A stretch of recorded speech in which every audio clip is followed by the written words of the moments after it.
tardes y bienvenidos a la entrevista del día aquí en Lancelot Televisión. Hoy vamos a hablar del agua, que estamos en un periodo donde el agua pasa a ser, junto a la vivienda, los dos principales problemas de Lanzarote. Y sin embargo, el problema del agua siempre existió hasta la aparición de las plantas potabilizadoras, ¿no? Allá en el año 66, por ahí, con Manuel Díaz Rijo, comandando lo que fue todo un acto pionero, ¿no? en toda Europa, con esa desalación de agua. Pero es que antes éramos artistas, en este caso nuestros antepasados, en almacenar el agua. Hoy vamos a hablar con Juan Cruz, él ha sido docente y también, sobre todo, impulsor de determinadas cuestiones.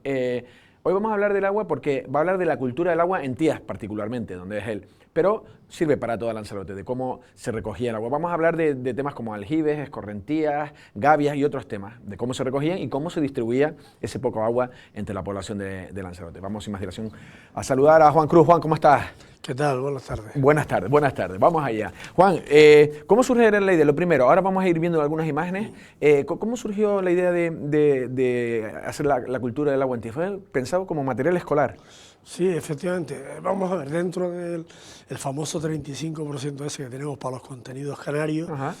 como sabes, bueno, en principio entusiasmó a muchísima gente, pero luego en la práctica, por cuestiones burocráticas y demás, no se ha desarrollado prácticamente nada, ¿no?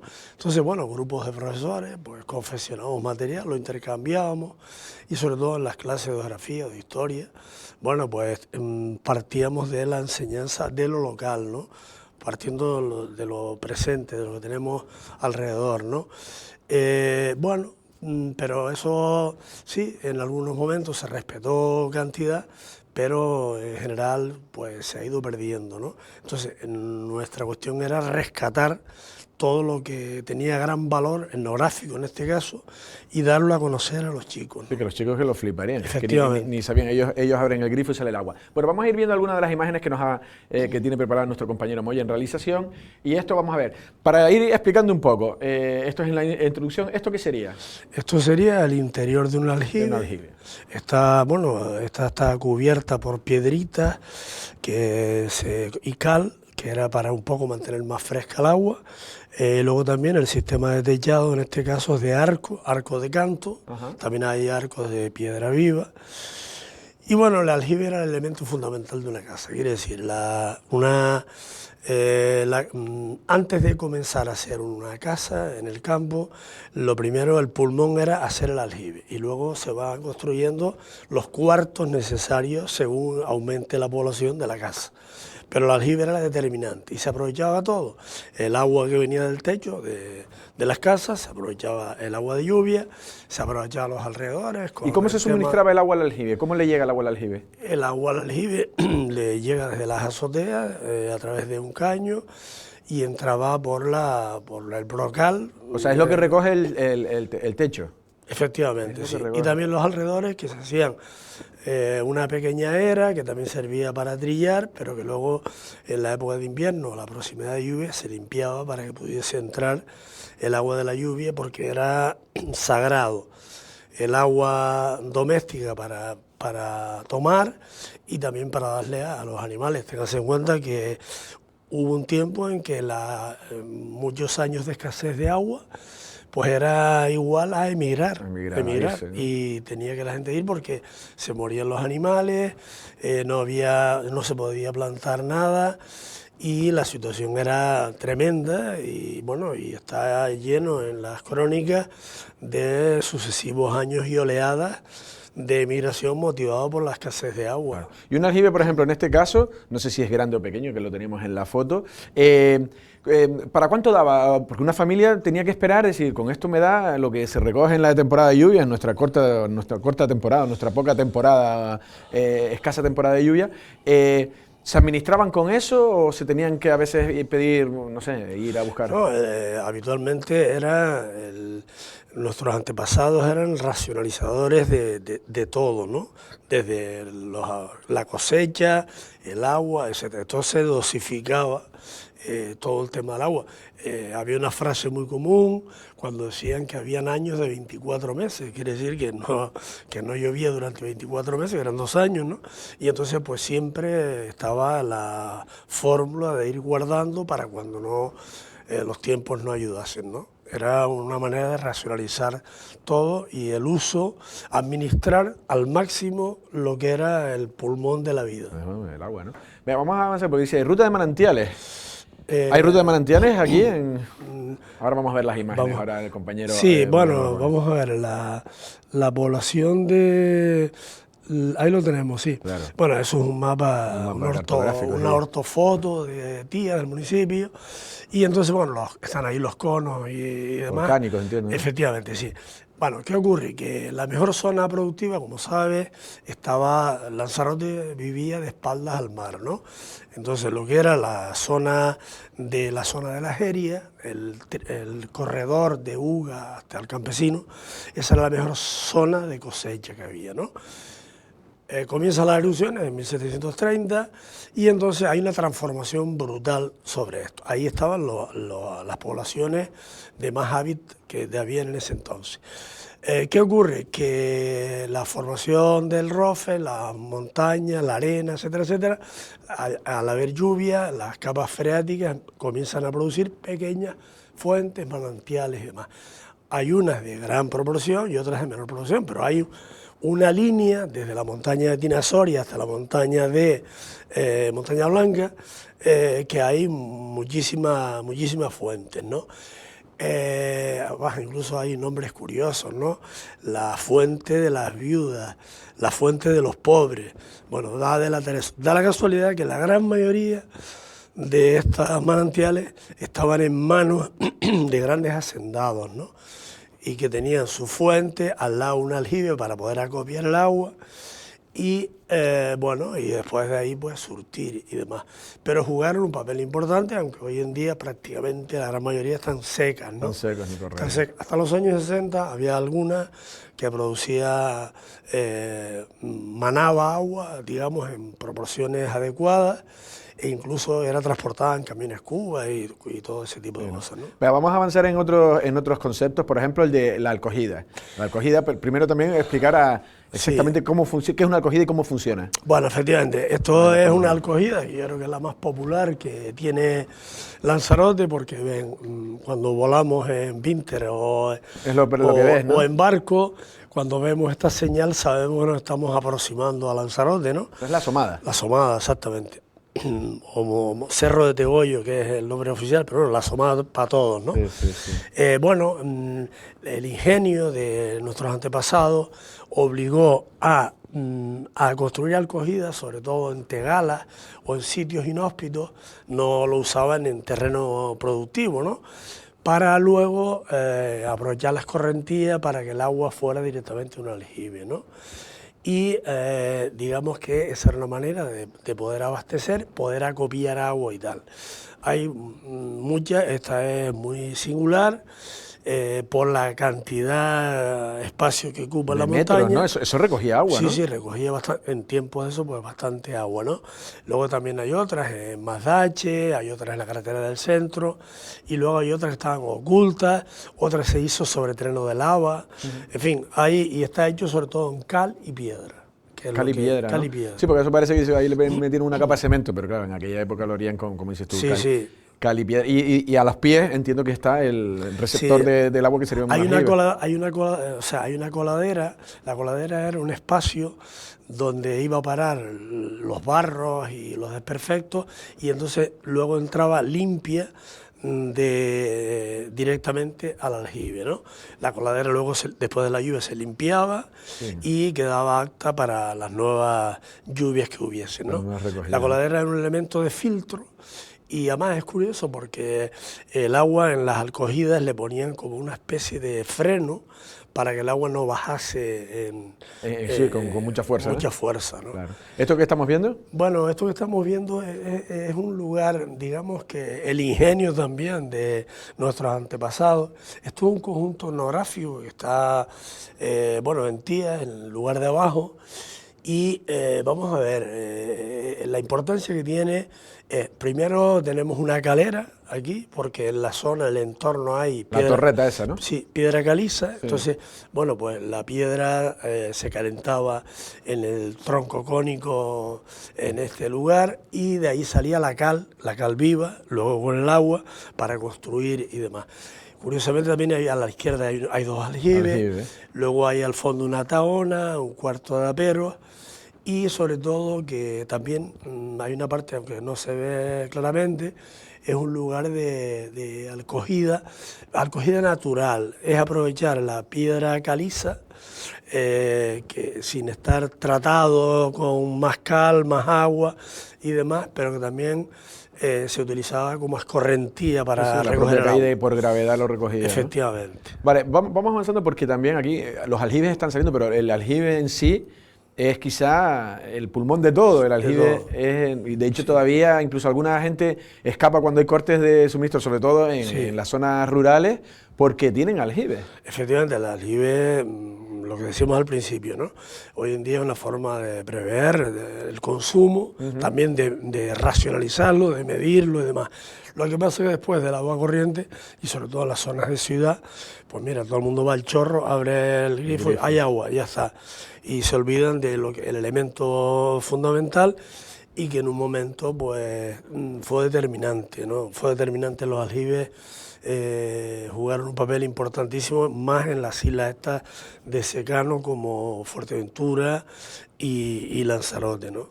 Si no fueran los aljibes, pues no estaríamos aquí mucho. La verdad que sí. No, y luego ya incluso hablando ahora un poco de los testimonios de gente mayor que decían que decía un hombre diciendo, aquí no se pasó hambre, aquí se pasó sed. Sí. Y decía de tener que ir a caminar a veces cuando se iban a Chafarí o cuando se iban a los ajaches.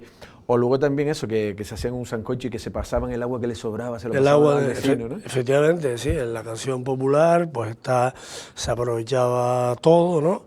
Y se pasaba el agua pues para poder cocinar. ¿Esto que estamos viendo? Esto que estamos viendo son las maretas de Montaña Blanca. Vamos a ver, esto de los años 40, hay un momento que, vale, en los campos hay problemas de abastecimiento de agua que nos remediamos con los aljibes. Pero en Arrecife hay una situación caótica, primero por el incremento poblacional de Arrecife. Entonces hay un mandato para, desde todos los puntos, desde Famara y desde otros lugares, aprovechar las aguas cercanas. Esto era por escorrentía, entraba en esta canaleta y luego iba a un depósito, aquí hay dos maretas, y luego desde ahí el objetivo era, igual que la montaña de Guaticea, que está al lado, más a San Bartolomé, era llevar el agua a Arrecife, ¿no? Pero hay un momento que, bueno, estamos en los años 40, la época de posguerra, da trabajo a mucha gente para hacer esta obra, y esto, por cierto, esto no se hace con taladro, ni esto es a pico y pala, y poca comida, ¿no? Entonces, bueno, pues nada, al final se termina, hace acopio de agua, pero la finalidad era llevarlo a Arrecife.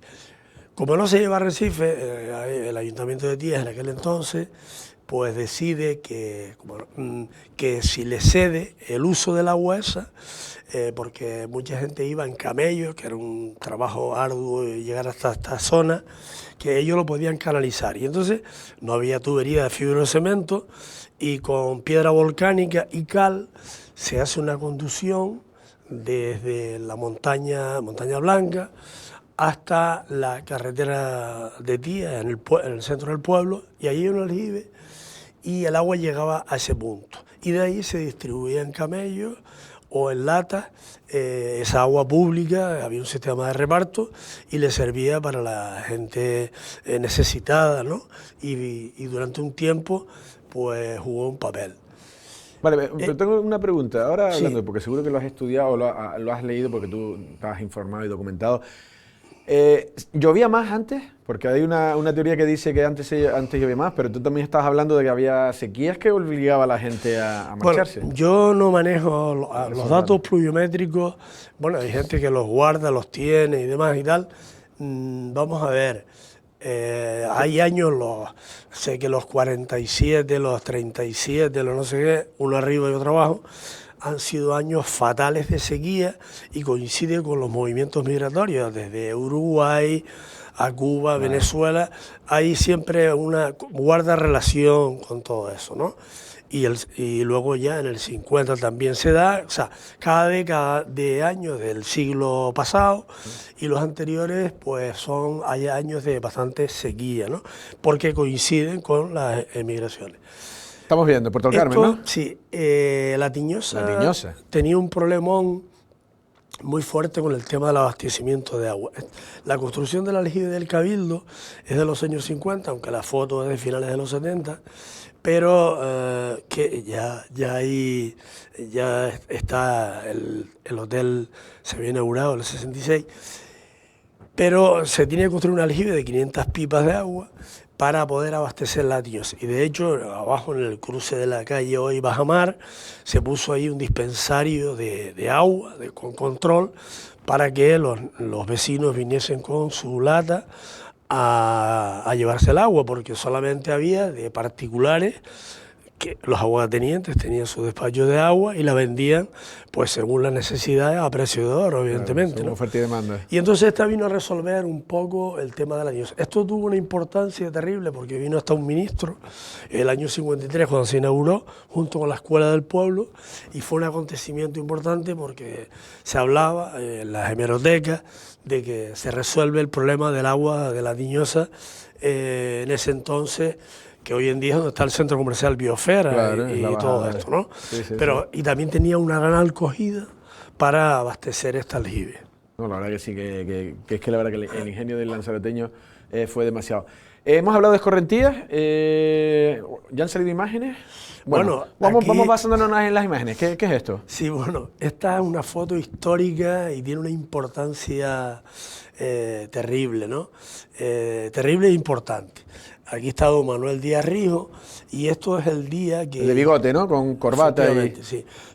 Y está reunido ahí con un grupo, no son de la Orden del Cachorro, sino son concejales, vecinos y demás, porque es un gran acontecimiento. Es el día que llega el agua a la Tiñosa, a la curva de la Tiñosa, que está ahí todavía el depósito, ¿no?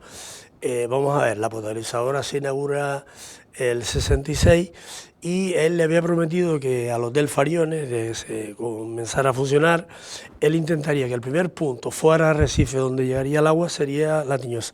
Y efectivamente lo logró. Me contaba don Eugenio Lorenzo, que era el ingeniero que llevaba todo este proceso, era primo de don Manuel Díaz Rijo. De ese día fue todo un acontecimiento. Fueron a ese punto y lo que pasa es que pasó 1 hora, 2 horas y bueno, y después de mucho esperar llegó un chorrito de agua ese día ahí, ¿no? Y se pudieron hacer las fotos de ese acontecimiento que marca un hito de la llegada del agua a un punto distinto a Arrecife. Ya había llegado a Arrecife y este es el primer punto en el campo donde llega motivado para abastecer el Hotel Fariones, que al final se tuvo que hacer su potabilizadora también, ¿no? No, pero ya bueno, significó la revolución y el cambio, ¿no? Efectivamente, sí, esto es del año 66. Hay un momento antes y después de este momento, ¿no? Efectivamente. O sea, hay un antes y un después, efectivamente. Muy bien, bueno, vamos viendo otras imágenes. Sí, efectivamente. De las que nos ha facilitado. Bueno, esto ya entramos en el capítulo de escorrentías, ¿no? Escorrentías, eso. Vamos a ver, antes el ingenio de nuestros antepasados, ellos lo que querían era que toda gota de agua que cayera en la montaña de cualquier cerro se pudiese reconducir y acopiarla y meterla en un aljibe o en cualquier otro habitáculo para preservarlo. Ahora, como sabes, esto al revés, ahora se le da larga, que si las aguas pluviales, que si va al mar, que si no sé qué y tal. Entonces, había que hacer ingeniería, esto es el puente Chico, la autovía del sur, porque las aguas, para que no se quedaran detrás de la carretera, la de Tías Arrecife, pues había que hacer este tipo de estructura. Es una especie de acueducto. Acueducto, ¿no? Sí, para que el agua pasara. Pero a partir de aquí, el agua también se encauzaba para que no se fuera al mar. Y de hecho, a partir de aquí, pues hay otro tipo de aljibe descubierta, aljibes mancomunadas que se hicieron muchísimo en la zona del aeropuerto de Guasimeta y La Rinconada, para que el agua no llegase al mar. E incluso se llegaron a hacer gavias, testes grandes, para que el agua se acopiara ahí detrás y que, bueno, y era un sitio, los bebederos, donde el ganado que estaba por la zona, pues pudiera ir allí a brevar, ¿no? Vale, vamos terminando ya. Si quieres vamos poniendo ya las últimas fotos, porque esos son desembocaduras. Esto también es otra escorrentía, visto de lo alto de Tía, al fondo de la urbanización, que hoy en día está esto, pues, bueno, ahora está ahí se ve la LZ40, la carretera, pero que, bueno, al fondo se ve que se han hecho testes de contención en la zona turística, porque muchas de ellas se han hecho en zonas, lo que ahora se llama zonas inundables, ¿no? Pero bueno, claro, ese tema... Se ha hecho donde no se debía, ¿no? No se debía, pero bueno, corramos un estúpido velo, como decían él, ¿no? Pues venga. Sí, ¿no? Y de que como era, y de aquellos polvos estos lodos. Seguimos avanzando y estamos llegando ya, porque luego tú decías también que... Sí, bueno, estos ya son los cambios realizados en la desembocadura de los barrancos, ¿no? Por cuestiones marítimas, aéreos, o sea, el aeropuerto y demás, hubo que modificar los cauces, los finales de los cauces y desembocaduras, ¿no? Entonces, toda la zona de Matagorda, cuando se urbaniza todo, bueno, entre la zona de Las Salinas y lo que es el comienzo del aeropuerto, el barranco de Guasimeta, bueno, pues hay que hacer este tipo de decantaciones para que el agua pues circule y vaya al mar. Claro. Pero que en otro tiempo lo que había era unos muros de contención de arena, de tierra, para retener el agua ahí lo más posible, bueno, ¿no? Y que no fuera al mar. Que no fuera al mar. Efectivamente. Ahora todo lo contrario. Ya seguimos avanzando, que ya estamos llegando ya al final, ya nos hemos ido de tiempo. Bueno, este es el barranco del Quíquere, que es el único, digamos, sistema de costa no alterado, que está tal y como está. Bueno, aquí está la casa de Alfredo Grau, ¿no? Pero que lo que es la desembocadura, que tiene un corto cauce, pues bueno, pues no se tocó. Date cuenta que el municipio de Tía va de Puerto Calero hasta el aeropuerto, ¿no? Incluido el aeropuerto, Guasimeta.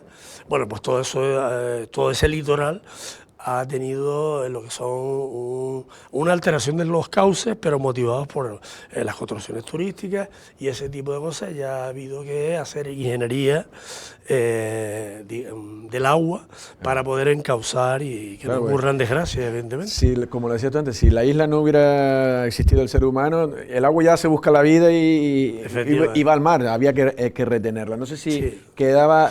Porque, una pila, ¿no? Una destiladera, ¿no?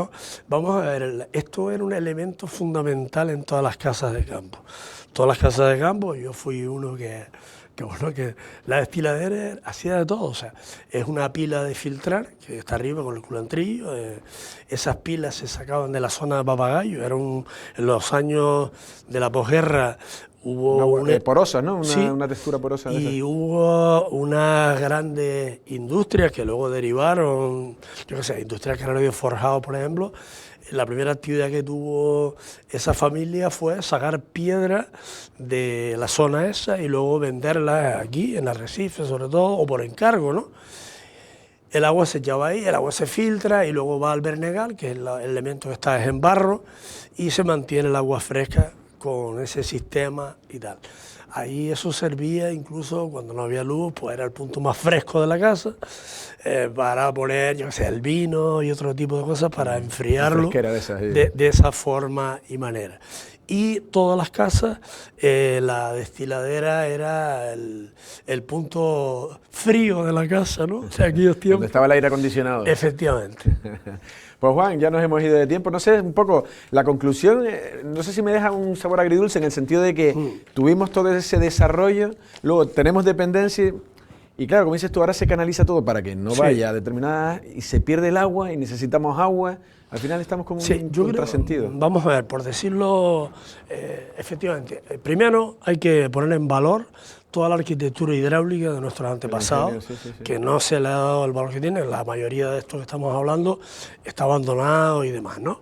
Y no es que se trate ahora de que todo el mundo empiece a reconstruir su aljibe y tal, sino que era también la cultura de racionalizar todo el consumo. Claro, hay una cosa muy importante. En los años 60, Lanzarote es el único modelo turístico que... Lanzarote fue el único modelo turístico que se supo preparar para recibir el turismo. Preparó los espacios naturales en centros turísticos, mejoró carreteras, mejoró todo esto. Y el agua, cuando el descubrimiento de Manuel Díaz Ríos, que puso en marcha la primera potabilizadora de Europa, el tema del agua quedó resuelto en aquel momento. Y en ese momento se dio el primer paso para las construcciones turísticas. ¿Vale? Entonces, la pregunta es, si en el año 66 Lanzarote se preparó para resolver el problema del agua, ¿por qué ahora no lo ha resuelto? Segundo, se habla mucho de la parte habitacional y todo el tema ese. También lo resolvió Lanzarote, quiere decir, el año cuando se inauguró el Hotel Fariones y el Hotel San Antonio, más tarde, la segunda, que sirve de unión, sí. Efectivamente, quiere decir, en ese momento el grupo inglés que construyó el Hotel San Antonio resolvió el problema habitacional, le montó un tía una colonia de 60 y pico apartamentos y le tenía ahí donde hubo que alojar a todos los empleados del hotel y le puso una guagua punto a punto, hotel, la colonia donde se vivía. Sí, tú nos mencionaste unas fotos antiguas. Sí, efectivamente, está en el volcán, sí, recogido. Sí, y también, como no había personas en la isla, hubo que ir a hacer una oferta de empleo en Andalucía, Gallego, que por cierto, gente excelente que está por aquí, que son fruto de esa petición que se trajo en aquel momento. Conclusión, terminamos. Si se resolvió el problema del agua y se resolvió el problema habitacional, ya se hizo. Quiere decir, pues ahora, que vayan y que se fijen cómo hicieron. ¿Por qué no se ha resuelto ahora? Y vamos, una expresión mucho del agua, ¿no? Eso de agüita, ¿no? O le falta un agua, ¿no? Decir, bueno, es posible que le falte un agua a muchos políticos también, hay que aprovechar para decirlo también, ¿no? Pero que si ya se resolvió, ¿cómo es que ahora no se resuelve? Antes la solución era que no se nos escapara ni una gota al mar y ahora resulta que nos estamos gastando miles y miles de millones en hacer las pluviales, que es un dinero que no lo vemos, no sabemos dónde está, porque muchos no se han terminado ni sabemos por dónde pasa o deja de pasar y los problemas los seguimos teniendo ahí en cuatro esquinas y no sé dónde tenemos más. Problemas de inundaciones, tenemos problemas de falta de agua. Y entonces los problemas de falta de agua. Entonces, vamos, a mí que me lo expliquen, ya quiere decir, ya una vez se resolvió. Bueno, en 2 ocasiones se ha resuelto. Vale. Y ahora, ¿qué ocurre? Y además no vamos a entrar ni en los problemas, los litigios políticos, judiciales y tal que existen, que sabes que estuvieron en la puerta de la cárcel 28 o 45, y ahora, en este momento, en el 2025, no tenemos agua. ¿O es un gran problema el agua? Vamos a dejar esa pregunta abierta y vamos a dejar un punto de reflexión. Vale. Porque la verdad que ha sido muy interesante. Agüita. Agüita con el agua. José, Juan, ha sido un verdadero placer. Muchísimas gracias. A ustedes, oye. Gracias. Ya han escuchado, nos hemos ido muchísimo de tiempo, pero es que Juan habla que tiene mucho que decir también. Juan Cruz, en este caso, como gran conocedor principalmente de su municipio, de la docencia y también como, vi lo de las imágenes y vi cómo explicaba él también en redes sociales y creía que era un buen tema sobre todo para quien tenga los niños los más pequeños, para que sepan lo que se hacía para mantener y tener algo de agua, porque si no esta isla estaba más que seca. Al final, el ingenio de los lanzaroteños hizo desarrollar muchas cuestiones que Juan ha dicho, que es decir, se solucionaban los grandes problemas que hoy tenemos. Entonces, a lo mejor quizá deberían, como siempre se dice, revisar un poco la historia de donde uno es y a lo mejor allí están las soluciones. Nosotros más nos despedimos. Pasen una feliz tarde.